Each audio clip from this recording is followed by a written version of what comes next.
আসসালামু আলাইকুম এভরিওয়ান। আশা করি সবাই ভালো আছেন। আমরা অনেক সময় বাংলায় বলি এখন বিদ্যুৎ নাই, অথবা এখন কারেন্ট নাই, অথবা বিদ্যুৎ চলে গিয়েছিল, কখন বিদ্যুৎ চলে গিয়েছিল। এই ধরনের অনেক কথা আমরা বাংলায় বলে থাকি। তাহলে চলেন এই কথাগুলিকে ইংলিশে বলার জন্য আমরা আজকে চেষ্টা করব। যদি বলি এখন কারেন্ট নেই বা বিদ্যুৎ নেই, there is a power cut now, there is a পাওয়ার কাট নাও। অথবা আরো সহজে বলতে পারি the power is out now, the power is out now.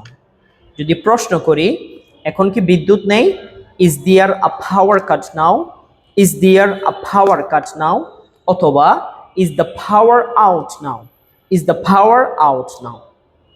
যদি বলি বিদ্যুৎ চলে গিয়েছিল, the power want out, the power want out. বিদ্যুৎ কি চলে গিয়েছিল, did the power go out, did the power go out.